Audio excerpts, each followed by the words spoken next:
Hi, welcome to another TeamSense Tuesday webinar. My name is Caroline Rizzo, and today I have the honor of moderating today's panel discussion. Our esteemed panelists each bring a wealth of knowledge and expertise within the manufacturing and logistics industries, and I'm excited to introduce them to you shortly. First, let's cover a few housekeeping items. So as always, questions are encouraged throughout the webinar. We just ask that you place them in the Q&A panel at the bottom of your screen, and we'll get to them at the last section of our time together. As you may have noticed, this webinar is being recorded, so the recording will be emailed to all of our registrants via a YouTube link in case you have to hop early or you'd like to revisit the content at a later time. You can always visit teamsense.com/webinars to see all past and upcoming topics too, though. So without further ado, let's introduce ourselves. My name is Caroline Rizzo. I'm from Austin, Texas. I'm part of the marketing team at TeamSense and producer of our webinars. My goal is to learn about topics related to HR and operations as a way to start conversations and learn from experts in the field. Which brings me to welcoming Rebecca Wilson. Hey, Rebecca, so great to have you today. Thanks, Caroline. Hi, everyone. My name is Rebecca Wilson. I am the Group Vice President of Kenco Logistics, which is a logistics company that is based out of Chattanooga, Tennessee. And I've been with the company for about 11 years. Awesome. Yeah, impressive background. That's a long time with the company, so Kenco must be an awesome place to work. Cool. Well, thanks. So glad to have you here today. Thanks again for joining us. Sheila, welcome. You want to introduce yourself? Yeah, hi everyone. Sheila Stafford. I'm the CEO and co-founder of TeamSense. Prior to TeamSense, I spent many years in and around large-scale manufacturing companies, including Fluke and Fortive, Whirlpool Corporation, and General Motors. Met Rebecca through TeamSense, and I am so excited for this webinar. She is killer. Mhm. All right. Well, hey, so great to have both of you here today. I know we're going to learn a ton. So today's conversation is a wonderful opportunity for us to learn from two executive leaders. We'll talk about the importance of collaboration between HR and operations team to drive business results. We'll dive into really the evolving landscape of HR and how HR leadership plays a key role in driving impact as well to the business.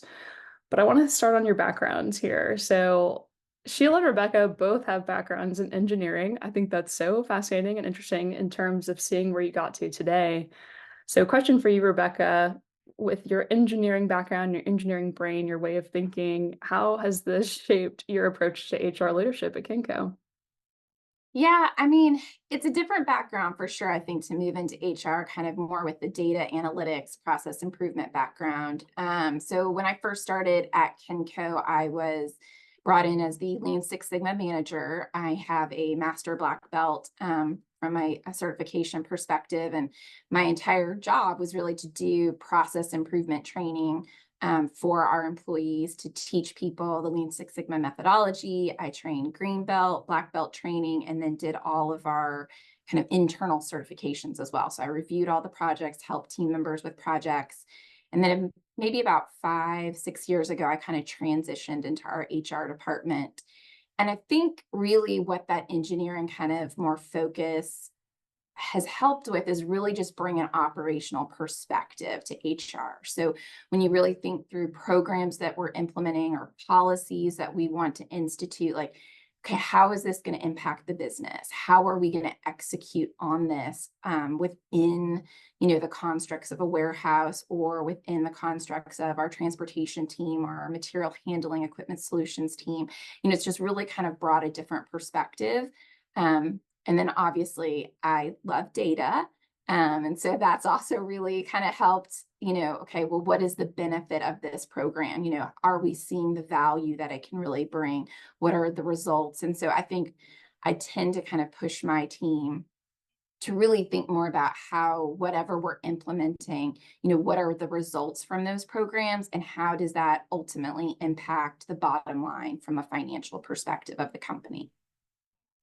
Oh, I love that perspective so well. I think I would describe it very similar in that, like an engineer's mindset is like you are convinced everything in the entire world can be solved via data, right? So like there isn't this like black and white gray area. Like intuitively, you're like, okay, maybe, but you're like, there's got to be some data somewhere that would give me an indication of, whether or not this is working, whether we should double down, whether or not we should change strategy, whether or not this is a good investment. And so I think that that engineering mindset of just trying to figure out what is that metric, like it's got to be out there, because everything in this world can be explained with some math and some data. I was gonna say, as Rebecca was talking, I was like, you're literally speaking Sheila's business of language, like love language. I would say the data conversation is huge here at TeamSense too, internally, and really how we drive a lot of our operations and track to certain goals. I think it allows you to see a bigger picture and help you drive towards a common goal, whether that's a company goal, a team goal, and really see how your actions and your work can really drive towards a business impact. I think it's probably one of the most huge motivators for any team. So I want to talk a little bit to we kind of teed it up a little bit talking about the relationship between operations and HR teams. A lot of the times there's a lot of collaboration that goes on between the two potentially, but maybe y'all have different business goals. How important is it for HR really to understand the operational side of the business? And how do you really facilitate that collaboration between the two at Kenco in particular? I mean, I think it's imperative for you to understand kind of the operational side of the business for you to be successful, right? I think there's no way that any of the programs we implement will be used to the best of their ability if there's not that partnership, right? And so, I constantly we talk about a lot here about, okay, we want to do this. Have you talked to the operational team about how this program is going to work? Do they agree that this is is this a true need for the program? And so it really kind of starts at the top, right? Making sure that from a strategy perspective, that we understand what are the goals of the business. What does our distribution, our material handling, our transportation, what are their goals for this year? What do they want to execute on? And then how does the HR team kind of play a part in that? How do we partner with them to make sure that they're successful with their goals? And, for most of our teams, it's about, delivering excellent value to the customers. And then to facilitate, the only way that we're able to facilitate that value is really through our employees. And so there is a natural partnership, I think, between in a 3PL environment to have that partnership with HR. But I do think you really do have to kind of encourage that collaboration. And then you really have to encourage the HR team to get out of their office, right? You have to encourage the HR team to really walk the floor, understand like what are those driving metrics, please, attend the tier meetings that we're having, for the shift startup meetings every single morning to understand what those operational metrics that they're talking about are and what those translate to the members of the, on the floor. And then just trying as much as we can, we want them to be part of that leadership team at each one of our locations, because that way the HR team member can advise on, okay, how is that going to impact our employees? And then they can also hear directly from the key leaders at each of our locations to say, okay, this is what we're trying to achieve. And then that HR person can then internalize it and say, okay, if that's what you're needing to do, here's some ways to do that from an employee perspective. It's so unique that maybe our audience doesn't know about your business model is like at a 10,000 foot level, like it's the same, right? Like there isn't like product differentiation or innovation of like, oh, I've got this feature versus that feature. Like when you go to market at a 10,000 foot level, it's exactly the same as, another 3PL.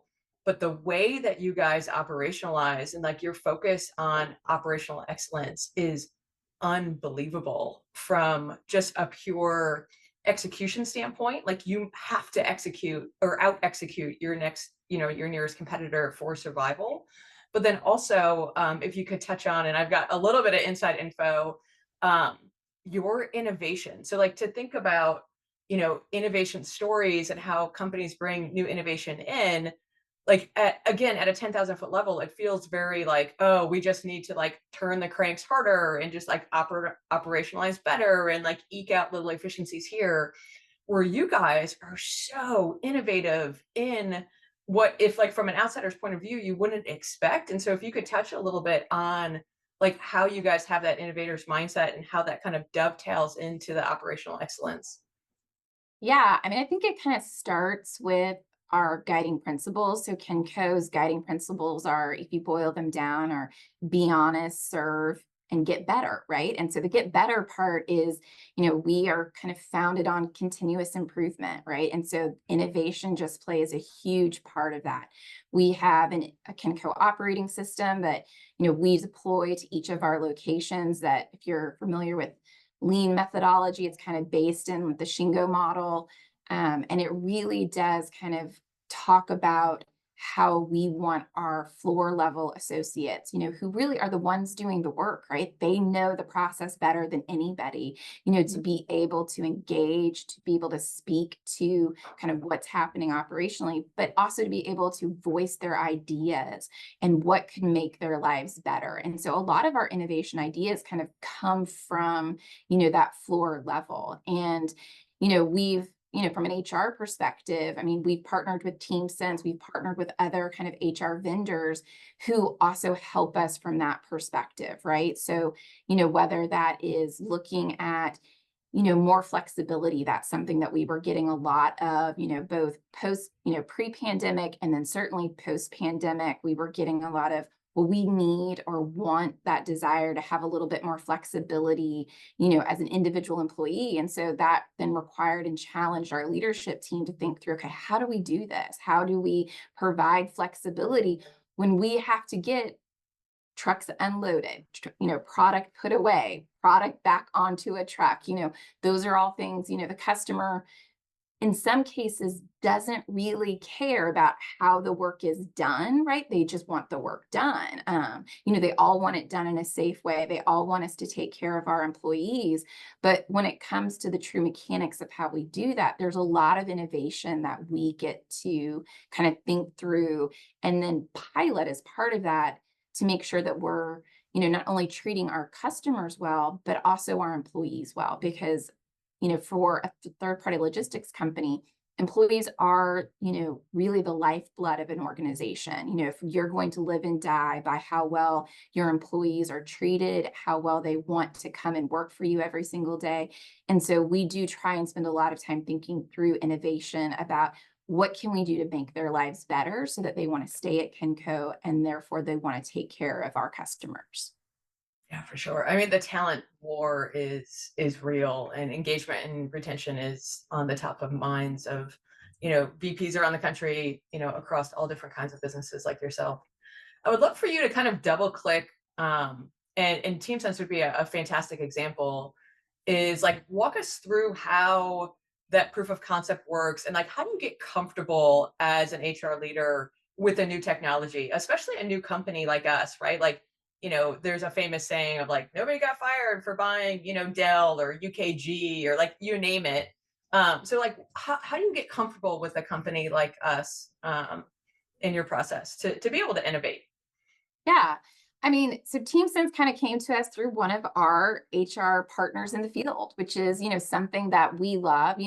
One of our locations was seeing a problem, right? We had a very antiquated call-in feature, if you will, where typical, I'm going to call a phone number and tell you I'm not coming to work that morning. And maybe somebody checked that, answering machine, at some point during the day, but it was after the shift had already started, right? And so, my HR team is going to, the floor supervisor and being like, hey, you're going to be out 5 people today. And he's looking at him like, yeah, I know, I'm experiencing this. The shift started 2 hours ago. That information would have been helpful 2 hours ago before the shift actually started.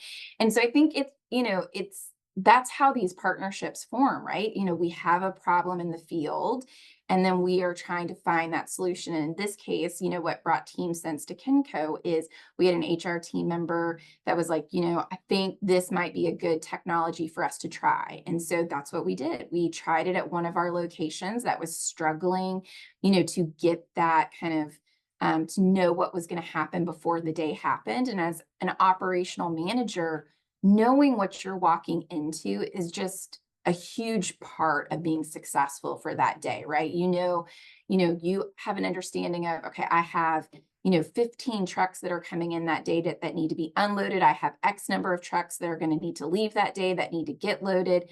And you are expecting your workforce to show up and be there to help you accomplish that. And when you don't know what you're walking into, it's really hard to flex labor around the building if you have enough labor in the building to be able to do that. It's also, you're calling in people at the absolute last minute, as opposed to, maybe giving some people a little bit of fair warning, being like, hey, we already know, we're going to have 5 people calling out this morning. Let's go ahead and try and, identify the resources that we have that maybe are on second shift that can come into first shift, or first shift that can maybe stay a little bit later and help out on second shift. We're able to do that so much better because of that partnership with TeamSense.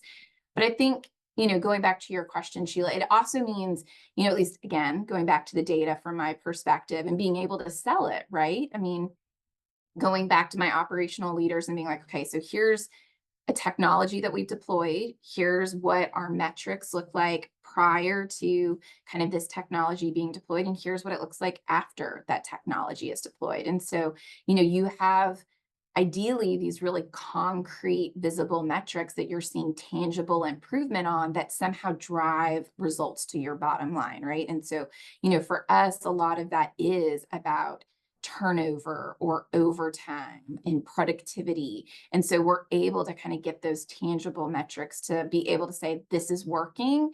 Okay, so maybe we broaden the pilot to kind of include more locations to make sure that we've gotten, enough data to feel comfortable. And then once we typically do that, it's then opening it up to the entire organization. Yeah, it's pretty incredible. You guys did a fantastic job of setting up the pilot and then making sure that you had clear metrics that you were tracking, and kind of following it on the QDIP board. So it's pretty cool because it wasn't like something additional that you were tracking or something you were already tracking. One of my favorite stories of impact to TeamSense happened during that pilot at one of your locations. And it's just so incredible to me on like the human connection. Would you mind sharing that story? No, absolutely. And I think, that's the benefit of some pieces of technology like TeamSense, right? There's the hard data that I know you and I both love, coming from more of a data background. But then there's the human kind of these qualitative stories that don't necessarily have this quantitative benefit, but do in the long run, because you're building connection with your employees. And the story that, you're referring to is, we had a team member that was driving in one morning and her car broke down on the side of a freeway in Atlanta. So for those of you who have driven through Atlanta, it's one of the best when it comes to traffic everywhere. And, she's on the side of the road, texts that, into TeamSense, like, I'm probably not going to be there this morning or I'm going to be late because my car is broken down. Well, that email or that text message blast then goes to all of our supervisors, who can then find out what's happening. And it just so happened that we had a supervisor that really geographically was not very far from her, picks up the phone, gives her a call, and is able to go meet her where she is on the side of the road, help her kind of get to where she needs to go from that perspective, in terms of helping her handle her car, get it, where she needed to be to go get work done, and then is able to, have her still come into the, to the office that day, come into the warehouse to kind of start her shift. And yes, maybe she was a little bit late, but I mean, late is better than not coming at all, right? And even more so than being there that day, it's the sense of care, right? I think that's the part that Kenco has a very servant leadership type of mentality as part of it. Again, it goes back to our guiding principles of be honest, serve, get better. And so I think that just allowed, the human nature of what we like to hire for in terms of that servant leadership to kind of come out and be visible to that employee. And so I just think it's a great example of how technology really enabled that human connection. It turned, that employee into a huge advocate for TeamSense, but it also turned them into a huge advocate for Kenco, right? I mean, how many employers or how many employees can say, my employer came and helped me with a car, my car breakdown on the side of the road and, helped me navigate a very difficult situation in, morning traffic in Atlanta. I mean, phenomenal, right? And, the story that she tells every other employee about how Kenco like truly cares. Like it's one thing to have words on the wall, but another thing to like show up on the highway. It's unbelievable. I think the other part of the story is what did happen to the data. Like we saw some incredible things happen like after that event. You can share a little bit of that, which is phenomenal. Yeah, I mean, just the adoption rate, right? I mean, I think you just said it. I can say it till I'm blue in the face. You can say it till you're blue in the face. My team at the location can say it, but it really is that engagement from the employees, right? And so when they've bought into that technology to be able to, oh, this really does help, and here's why, and there's a personal story to it, and oh, I know her, and it's not just leadership talking at me. It really drives that connection. And we saw, a decrease in our turnover. And it was facilitated, through the use of TeamSense, people being able to have that connection and interaction.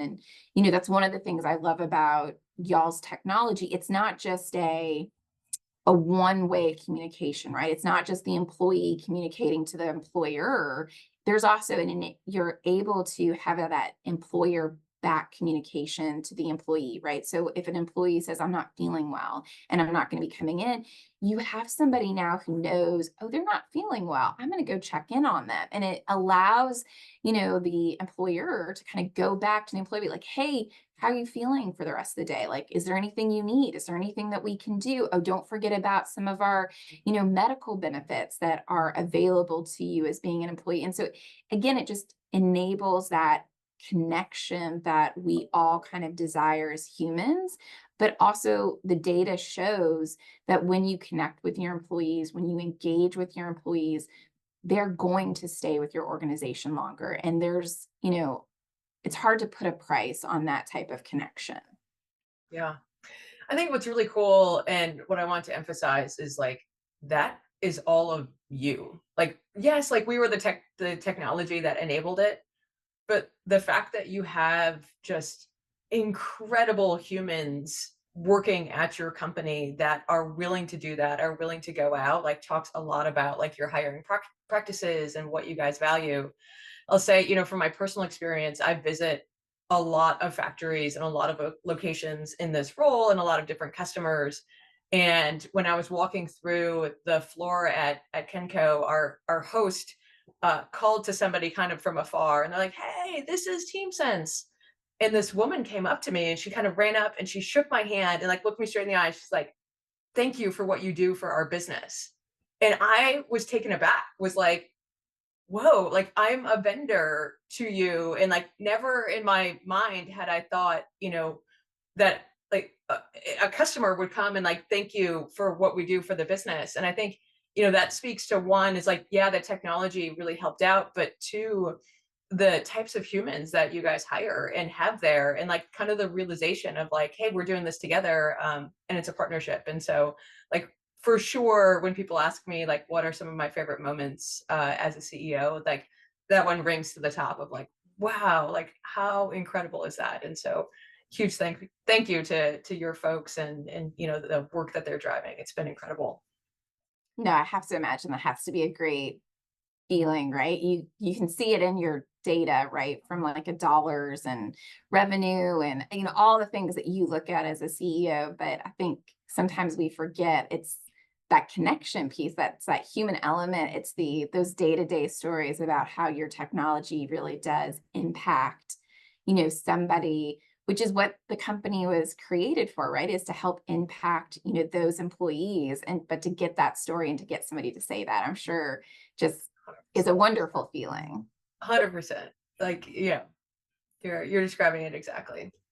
I think I love the piece around, a lot of the times we see this as a way to collect data and be more data driven and making data based decisions, right? And I think I love the fact that we've been able to kind of touch on the human empathy piece, right? And know how difficult it can be to really establish that connection with the hourly workforce. I've talked with some other companies where they feel like they want to implement a culture and have their hourly workers also feel that culture internally. And it's not just like you said, Sheila, just sticking something on a wall and saying, this is our culture. It's how do you show it in everyday actions rather than just completely tell it all the time. So thanks for sharing that story. I just love hearing that story. It makes me so happy and makes me feel like I want to wake up every day and do my job too. So that's fantastic. I want to kind of shift gears here just a little bit and really talk about kind of HR in general, where HR is going, where we're seeing it go. Obviously, we all like to talk about COVID, of course. We know COVID was a really challenging time. It caused a lot of chaos, I'm sure, in terms of working with really in any company, any business that has anyone that has to be on the floor in a factory in particular, or has to have any sort of logistical operations happening. I can't even imagine. Um, Really, HR has seen quite a bit of a revolution where the function has moved into kind of a business critical function. What do you feel like is really the future role of HR in your mind, especially as a leader in HR?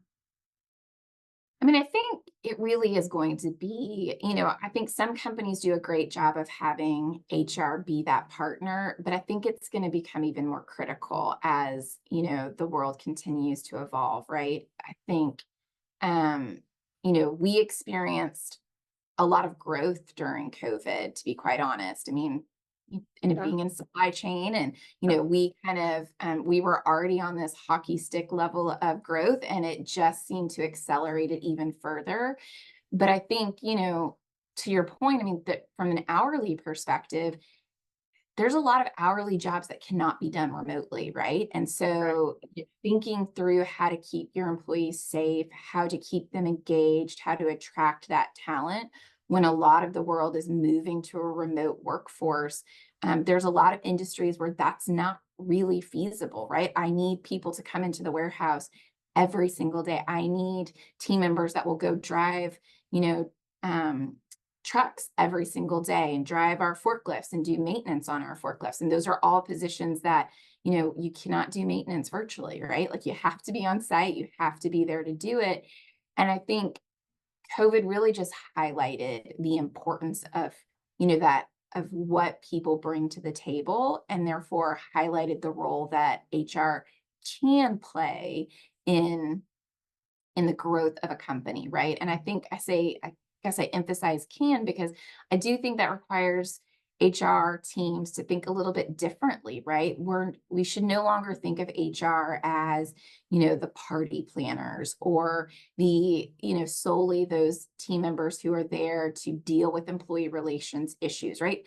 We still do that. Like it's still really important to celebrate and have parties and to have fun at work. And it's important that you have people that can handle those employee relations, issues that come up. But it's also really important to talk about, okay, how do we attract the right talent? I mean, Sheila said it, we're still in this war for talent, right? We have unemployment that is really low, which is fantastic.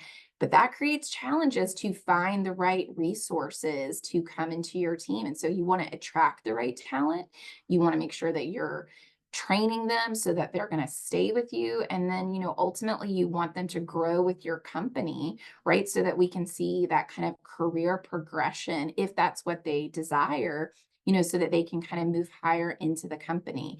And I think that requires a different mindset for HR. It requires more of that analytical kind of thought process. And it requires you to really think about that entire employee life cycle and what are you doing to really kind of touch each part of that employee life cycle as they're kind of moving through their journey with your company. Um, and I think, as we continue just growing as, a country, that I think you're going to see more chief human resource officers. I think that's just going to be, it used to be a title. It's been around, but I think for some companies, it's never really been something that they've overly utilized. And I think as companies grow, you're going to start seeing more and more of HR being at the table, but being really considered when they implement policies. Yeah, I think the strategic nature, I mean, I would imagine your business, the number one expense line is got to be people.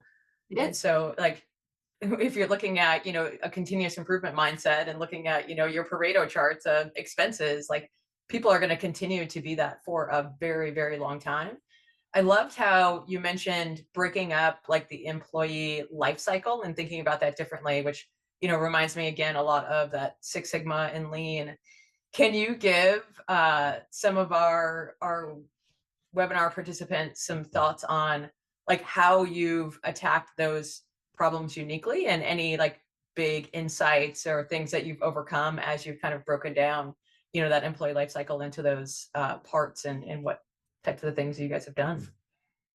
Yeah, I mean, I think first when I moved into this, it's really focusing on the data, focusing on the metrics, right? So really articulate, okay, so what are the metrics, right? Like, what are the metrics that HR cares about, and making sure that we as a team all agreed on this is what we care about, making sure that we were all measuring everything similarly across my HR team to be like, okay, when we talk about turnover, what kind of turnover? Are we talking about voluntary? Are we talking about involuntary turnover? Are we talking about annualized turnover? Are we just talking about it on a monthly basis? And just making sure that we're all speaking the same language.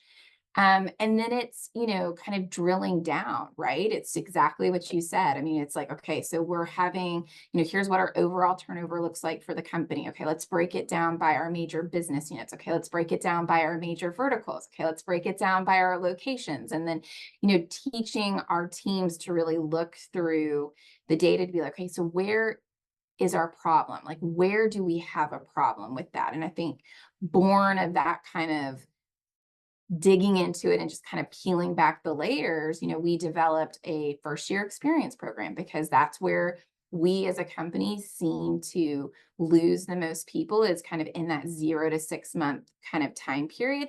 And what we found is if we can get people to stick with us beyond 6 months, typically we will have a much longer tenure with those employees, that we do a lot better when we can get them past that first kind of 6 months of employment. And so, but it was looking at the data to kind of help us figure out like, okay, well, where do we need to pinpoint our efforts? Like, we can't do everything, just like from a Six Sigma mindset, it's not about fixing all of the problems. It's fixing the biggest problem. So where is the biggest problem? Helping us kind of use the data to pinpoint that, and then creating programs to kind of focus on that, and then measuring their success. Okay, so are we seeing improvement with the programs that we're implementing on that specific kind of time period that we are looking at from an employee life cycle? I'm just smiling here because I can't imagine being, an HR manager under that leadership and having that experience to have someone really sit down and be curious with me in terms of knowing what's going on with the data, learning from it, and then actually having a really step-by-step plan in place to actually do something that could make an impact and make a difference, and being able to measure that, I think would be so amazing just to experience that as a younger HR manager in my career that's growing. I think that's just such an amazing opportunity and such a great way to, again, instill business impact by measuring, understanding what's happening with your data, and then just taking action, frankly. Yeah, and I think you said something, Caroline, that I talk a lot about, and Sheila, I don't know if you talk about it as well at TeamSense, but it's the curiosity, right? Like, I I feel very confident, I'm sure Sheila, you do as well, having an engineering background, that, you know, I can teach somebody how to look at data. I can teach somebody how to analyze data. There's courses, I'm happy to do it, but it's the curiosity piece, right? That sometimes it's hard. You can't really teach somebody how to be curious, right? And I think it's that piece, right, where I try and encourage, like, it's your team. Like, what is the question? Like, you see all of this information. What is the question that kind of comes to your mind? And there's no wrong question, right? Everybody's curiosity takes them down a different path, but you have to be able to kind of voice that curiosity. Well, why does it happen like that? I wonder why I'm seeing this and not that, or why is that location different than this location? And it's just trying to get people to really be curious about what they're seeing in the business. And I think it goes back, Sheila, to what you said earlier about, the HR team needing to be partners with the business. To do that, you have to be curious about, how does your business work? How do your company make money, right? I mean, and do you understand all the intricacies that involves, and are you curious enough to kind of keep peeling back the layers of the onion? Such a great point. I think we hire for curiosity for sure. To some extent, right? You can teach lots of skills, that innate curiosity to understand and keep asking, is something that for sure we look for. Is that something you guys look for too in your hiring process?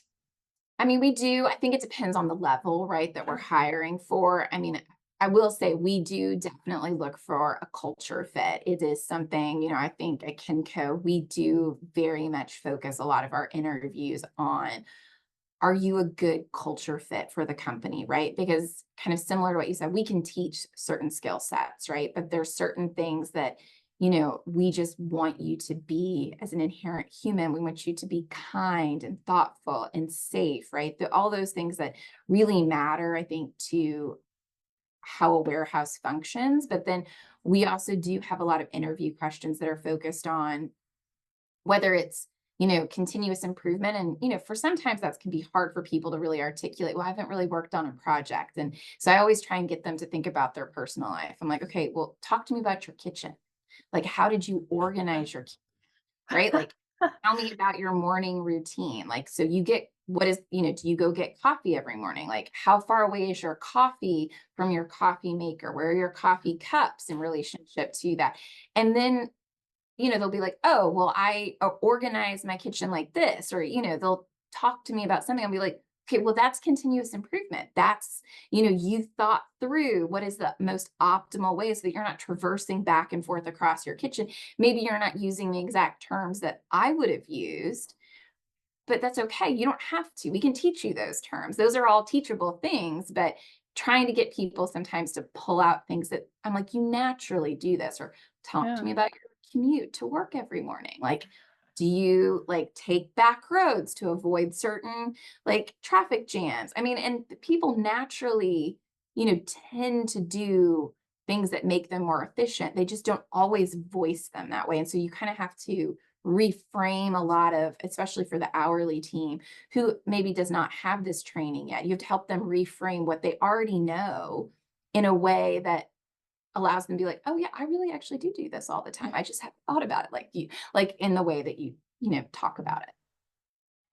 I So think empowering. I can imagine, after an interview, somebody's like, "Can you believe this woman? She was asking me about how I organize my kitchen. Like, what does that have to do with warehouse, like, and logistics?" I love it. I love that. I'm I sure feel I'll like get questions. I'm like, I don't know if I want to work for these people.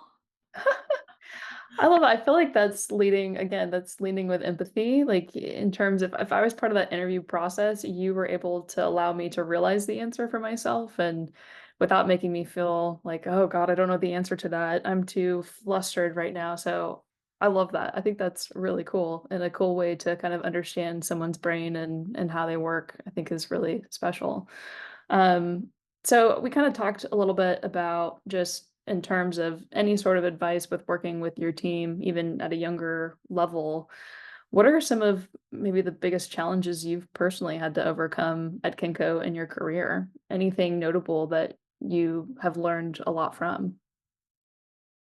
I mean, I think just one challenge in general, right, is that I'm comfortable with, but is especially when you kind of move across an organization, right? Like, you're not going to be a subject matter expert in everything, right? And so Right. that can be hard for a lot of people because they want to be a subject matter expert at what they do on a daily basis. And I guess my kind of philosophy on that is really like, well, you surround yourself by really great people, right, who do have that expertise, who do have that knowledge, that you try and hire for those gaps. But I do think sometimes it takes time when you don't have an organization where people float across the company, maybe as much, where you're like, well, but she didn't have an HR background. How in the world can she lead an HR team? Like, she has a 5-year HR background, and you're putting her over HR. And, I think that that's just mindset sometimes that I have to try and break down for other people. I've been very blessed at Kenco that, I have leaders who fully support kind of me and my vision for what the HR department should really look like.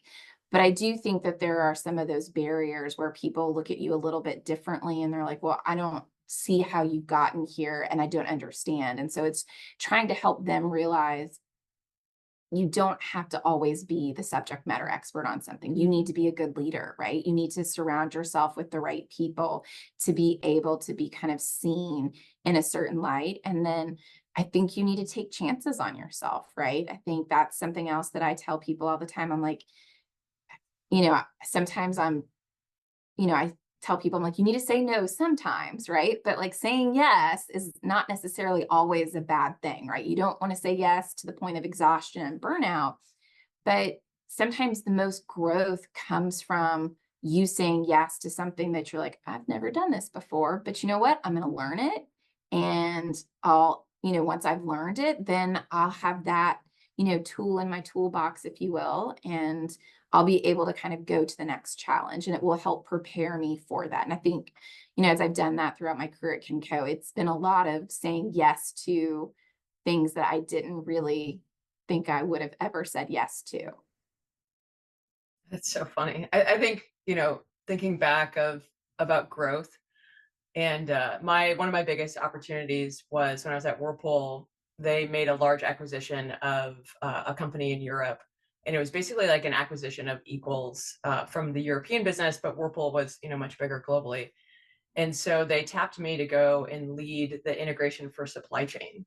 And I was like, why would you do that? Like there's degrees in supply chain. Like I don't have a degree in supply chain. Like I don't understand like why you want me to go and do this. And I had a really strong mentor that encouraged me. They're like, this is one of these opportunities where you say yes, like go, like bet on yourself. And so I moved over to Europe with my family, didn't have an expertise in the function, didn't have an expertise in kind of my network there, didn't have, an expertise in the language and lots of things, but holy smokes, did I grow as a leader really, really quickly, and quickly learn that all of the expertise was there. We had 2 teams of supply chain experts, and we just had to figure out how do we bring them together to choose the best kind of go forward model for us from there. So to second that, yeah, there's a lot of those moments where you're like, but they end up being the most powerful for sure.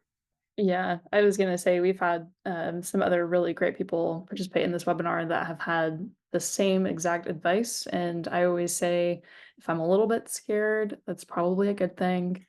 And I had a really great mentor who told me, run to trouble, like run to it. Don't be afraid don't run away from it, run towards the burning house. It's like, okay. And that's always proved to be the winning choice for me. At least for me personally, being earlier in my career, that has definitely been the best advice I've ever gotten. So if you feel a little bit of a ache in the pit of your stomach, it's okay. Just push through it and you'll be so glad that you did. So, okay, we're running out of time. As I predicted, we could probably talk for another few hours. But I want to cover a couple of questions that came through real quickly here. So this is a really great question. How do you balance technological innovation while also maintaining a human-centered approach? And it feels like you kind of talked a little bit about this in the webinar, but how do you kind of maybe split your brain or approach your day to thinking in that human lens as well? I mean, I think, again, everything about our business is people. So I don't think it's really that hard for us to do it. But I do think, I constantly think about when we're talking about technology, okay, how is this going to work? Right, with the other technologies we have, but also how is this going to work for our employees? Right. Mhm. So, there's another app for that. There's another app for that. Okay, how does this all work? How do we make sure that they're not overwhelmed by all of the technological choices that maybe we're offering to them to make their life easier, right? But it's not, we've made it, we've added so much technology that maybe we haven't made their life easier. And so, we spend a lot of time really thinking through and trying to be deliberate on the technology that we are giving to our employees.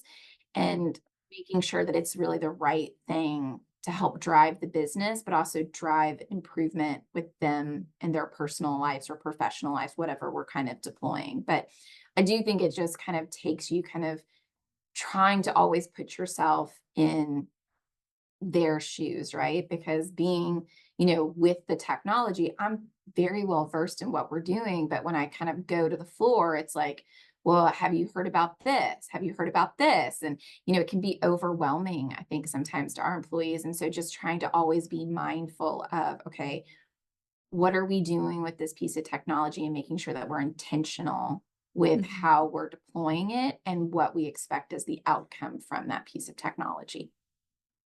Yeah, I love that. Absolutely. I think you can get bogged down in technology, and unless you're meeting your employees where they're at in terms of making sure that they can efficiently communicate with you, I think is key too.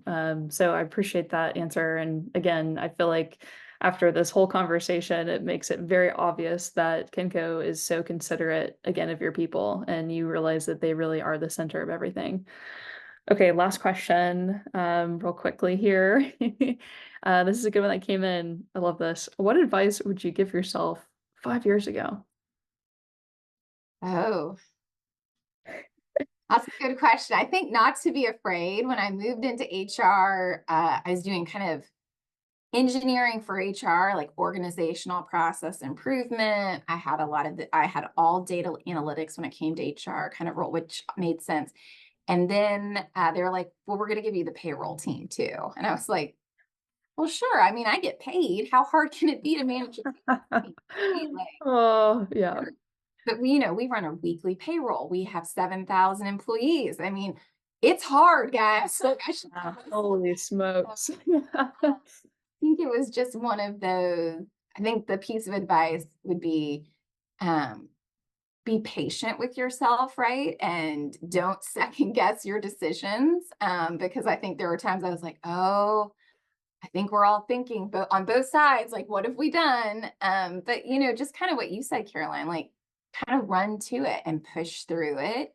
And it really will continue to kind of be okay. But I think just the same advice I try and give to my, say yes to those opportunities, right? Because that's where you're going to see the most growth. I think the other piece of advice I would probably share, which is more funny than anything, is, be more comfortable with opening up about your personal life. I went from working with all men who were lovely and amazing in their own right, but don't particularly care about my personal life, right? They're not like the touchy-feely, to working with more women who want to know everything about my children, everything about my husband. And at first I was very kind of close hold because I'm not an oversharer typically. But sometimes being vulnerable gives you, it helps with that personal connection, right? And I think I've learned that over the years to be more vulnerable, but that's not my natural state. And so that's something that I've really had to lean into, being more on the people side. And so I think that would probably be the other thing, is be comfortable with really uncomfortable personal conversations that I got to have with some of my team members that have led to wonderful professional relationships. Yeah, that's really Incredible great advice. advice. Yeah, I love that. Yeah, absolutely. I mean, that's been my experience in my career as well, is I still stay in touch with all of my previous bosses, mentors, because, you build that personal connection and you spend so much time with these people in your life, right? So I think that's key. Okay, well, hey, this has been so fun. Real quick, I just want to share again our weekly webinar series. So we will have a webinar next week. We are going to be talking a little, you kind of hinted at it, Rebecca, but we're going to be talking about reducing shift start chaos. I'm super excited to have Andy Thayer from Asa Abloy joining us. I'll also have Adam from our team talking through this conversation as well. So stay tuned. You'll get an email if you have attended this webinar. You will be seeing this promoted, so keep an eye on it. Of course, we went through Q&A, but if you ever want to get in touch with us, learn more about TeamSense in general, see a demo, we are here at your disposal. Again, if you ever want to take a look at past webinars or anything upcoming, teamsense.com/webinars. So without further ado, Rebecca, thank you so much for your time. Phenomenal. This was just absolutely fantastic. I really loved learning about you, your experience, your background, and really feel impressed about Kenco as a company that would be amazing to work for as well. And Sheila, thank you for your time as always. Always love learning course. from you too. So Thank you, Rebecca. I knew you were going to be killer. You're over delivered. Really appreciate you. And it's a fun partnership that continues to grow. No, I appreciate you both. Thank you for giving me the opportunity to talk about Kenco, to talk about our partnership, and I've just very much enjoyed the conversation. So thank you both very, very much. yeah, Likewise. awesome. All right. Well, thanks everyone that joined us today. We'll see you next week. Take care. Take Have a care. good day. Take Bye. care. Bye.